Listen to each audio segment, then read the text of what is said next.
ফুলকপি দিয়ে আমরা তো নানা রকম রেসিপি করে খেয়েছি। একবারও কি চিলি ফুলকপি বানিয়ে দেখেছেন?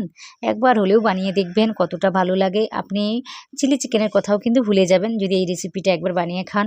এতটাই সুন্দর হবে আর প্রতিটা ফুলকপি কিন্তু এভাবে গোটা, গোটা থাকবে, একটুও ঘেঁটে যাবে না বা ভেঙেও যাবে না। খুব সুন্দর করে দেখিয়েছি, সহজ করে দেখিয়েছি। আশা করি আপনাদের ভালো লাগবে।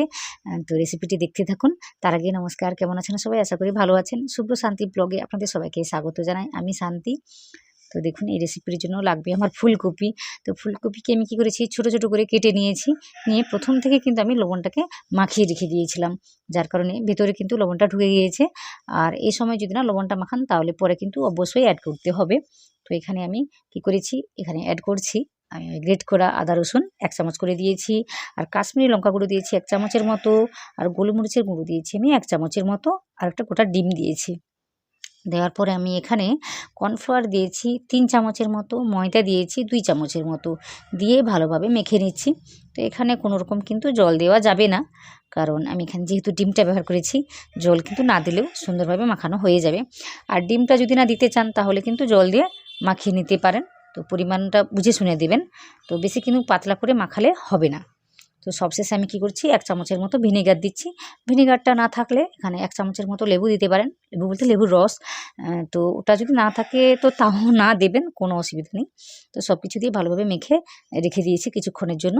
তারপর কি করেছি আমি এখানে ওই সয়া সস ১.৫ চামচের মতো, আর রেড চিলি সস ১.৫ চামচের মতো, আর এখানে আমি কেচাপটা নিয়েছি, টমেটো কেচাপ এখানে ৩ থেকে ৪ চামচের মতো নিয়ে ভালোভাবে একটা পেস্ট বানিয়ে রেখে দিচ্ছি। এগুলো কিন্তু লাগবে পরে।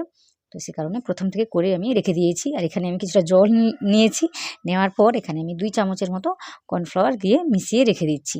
তো এগুলো লাগবে, সে কারণে আমি প্রথম থেকেই করে রেখে দিচ্ছি। তো চলুন এবার আমি কি করব, ফুলকপিগুলো ভেজে নেব। তেলটাকে ভীষণ ভালোভাবে গরম করে নিয়েছি। নেওয়ার পর কিন্তু ওই গরম তেলের মধ্যেই এই ফুলকপিগুলো দিতে হবে, তাহলে কিন্তু ভালোভাবে ভাজা হবে। না হলে তেলটা যদি না গরম হয় কী হবে বলুন তো, নিচে কিন্তু লেগে যেতে পারে মশলাগুলো। তো সে কারণে কিন্তু তেলটাকে ভালোভাবে গরম করে নিতে হবে। নেওয়ার পর আমি কি করেছি একসঙ্গে সমস্ত ফুলকপি দিয়েছি। দেওয়ার কারণে মনে হচ্ছে হয়তো এগুলো জড়িয়ে যাচ্ছে, কিন্তু না, কোনো কিছু জড়াবে না। একদম সুন্দরভাবে কী বলবো একটা একটাই ভাজা হবে ভালোভাবে। তো আপনারা দেখতে পাবেন। দেওয়ার পর কিন্তু সঙ্গে সঙ্গে উল্টালে হবে না, কিছুক্ষণ রেখে দিতে হবে, তাহলে কিন্তু ভালোভাবে মশলাগুলো ভাজা হবে। তো দেখুন এভাবে উল্টে পাল্টে মোটামুটি ভাজতে আমার সময় লেগেছে এখানে ৫ থেকে ৬ মিনিটের মতো। তো এইভাবে কিন্তু ভেজে নিতে হবে। আর কি বলবো, যখন নিচে লেগে যাবে তখন কিন্তু তাড়াহুড়ো করবেন না, তাহলে মশলাগুলো ছেড়ে যাবে এই ফুলকপির গা থেকে। তো সাবধানে উল্টে পাল্টে দেখুন প্রতিটা ফুলকপি কিন্তু আলাদা আলাদা হয়ে ভাজা হয়ে গিয়েছে। তো এতটা সুন্দর হয়ে ভাজা হয়ে গিয়েছে দেখুন। তো এটা কি করব, আমি তুলে নিচ্ছি এখন। বেশি আমি ভাজবো না। আর আমি ছোট, ছোট করে ফুলকপি কেটেছিলাম যার কারণে কিন্তু খুব সহজে ভাজা হয়ে গিয়েছে। আর আমি কিন্তু আলাদা করে ভাপাইনি। একদম সরাসরি ভেজে নিচ্ছি আমি মশলা মাখিয়ে। তো অনেকেই কি করে ওই কি বলে ভাপিয়ে নেয় একটু সময় ধরে, তারপরে কিন্তু এই কাজগুলো করে। তো আমি আজকে ভাপাইনি, সরাসরি এইভাবে রান্না করেছি। আর এতে কিন্তু সময়টা অনেকটা কমই লাগবে। তো সেই কারণে আর কিছু না। তো একই তেলের মধ্যে আমি কি করেছি গ্রেট করা আদা রসুন দিয়েছি, আর দিয়েছি কাঁচা লঙ্কা। তো কিছুটা তেল আমি নিয়েছি, অতটা তেল আমি ব্যবহার করিনি। তো ২ চামচের মতো তেলটা দিয়ে ওখানে আমি কি করছি মশলাগুলো দিয়েছি। দেওয়ার পর আগে থেকে ক্যাপসিকামগুলো কেটে রেখেছিলাম আর পেঁয়াজগুলো এভাবে কেটে রেখেছিলাম। দেখুন একটু বড়, বড় করে কাটতে হয়। আপনারা নিশ্চয়ই জানেন। তো এইভাবে কেটে মোটামুটি ভালোভাবে নেড়েচেড়ে নিয়েছি। নেওয়ার পর আমি পরিমাণ মতো লবণ দিয়েছি। দেওয়ার পর ওই কাশ্মীরি লঙ্কা গুঁড়ো দিয়েছি আমি ১ চামচের মতো। তো ওটা দিলে কিন্তু ভালো একটা কালার আসবে, সে কারণে আমি দিয়েছি। এটা যদি না থাকে তো না দিবেন। শুধুমাত্র কাঁচা লঙ্কা আর ওই গোলমরিচের গুঁড়ো দিলেই হবে। এখানে আমি গোলমরিচের গুঁড়োটা দিয়েছি ১ চামচের মতো। এই গোলমরিচের স্বাদটা কিন্তু ভীষণই ভালো হয় এই রেসিপির মধ্যে। তো এটা অবশ্যই দেবেন।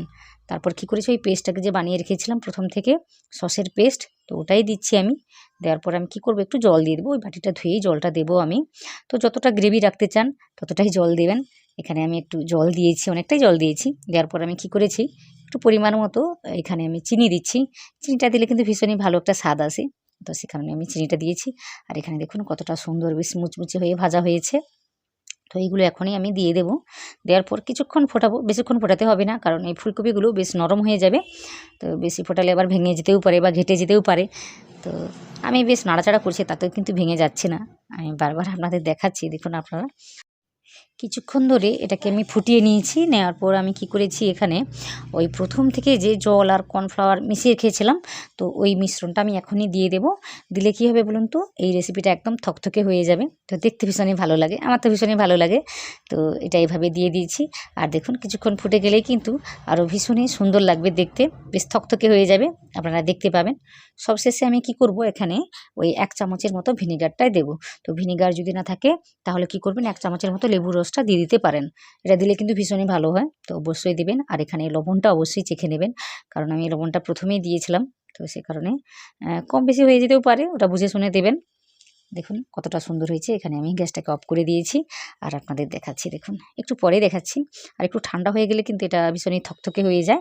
তো দেখুন কতটা সুন্দর লাগছে দেখতে। একটাও ফুলকপি কিন্তু ভেঙেও যায়নি, বেশ সুন্দর গোটা গোটায় রয়েছে। আর দেখতে দেখুন মনে হচ্ছে যেন চিলি চিকেন, কিন্তু না, এটা কি বলবো, ফুলকপি দিয়ে বানিয়েছি।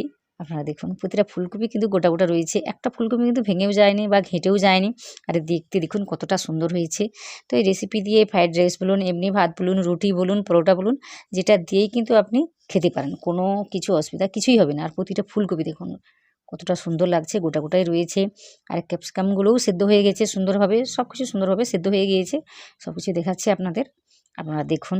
আশা করি আপনাদের ভালো লাগছে। ভিডিওটি ভালো লাগলে ভিডিওতে লাইক দিতে ভুলবেন না। আর নতুন কেউ হয়ে থাকলে অবশ্যই আমার চ্যানেলটিকে সাবস্ক্রাইব করবেন। আর পাশে থাকা যে বেল আইকনটা থাকে ওটাতে প্রেস করবেন। তাহলে কী হবে বলুন তো, আমি যখনই যে কোনো ভিডিও ছাড়বো তখন কিন্তু আপনি প্রথমেই পেয়ে যাবেন, ওই ভিডিওটি আপনি প্রথমেই দেখতে পাবেন। দেখুন কতটা সুন্দর হয়েছে, দেখুন একদম নরম, তবু কিন্তু ভেঙে যায়নি, বেশ গোটা গোটাই রয়েছে। আর ক্যাপসিকামগুলো দেখুন একদম সুন্দরভাবে গলে গিয়েছে। তো এতটাই সুন্দর হয়েছে, আশা করি আপনাদের ভালো লাগছে। তো এই রেসিপির মতো আরও অনেক রেসিপি আমার চ্যানেলে রয়েছে, যেগুলো আমি খুব সহজ করে দেখিয়েছি। আশা করি আপনাদের ভালো লাগবে। আরও অনেক নতুনত্ব রেসিপি রয়েছে, ওইগুলো কিন্তু আমি সহজ করে দেখিয়েছি। তো এইরকম অনেক রেসিপি আমি আরও আনতে চলেছি। তো এগুলো দেখে নেওয়ার জন্য কিন্তু অবশ্যই আমার চ্যানেলটিকে সাবস্ক্রাইব করে নিতে হবে। আর পাশে থাকা যে বেল আইকনটা আছে ওটাতে প্রেস করে নিতে হবে। আর আমার ভিডিওতে অবশ্যই একটা লাইক দেবেন, যদি একটুও কোথাও মনে হয় ভালো লেগেছে তো অবশ্যই একটা লাইক দেবেন।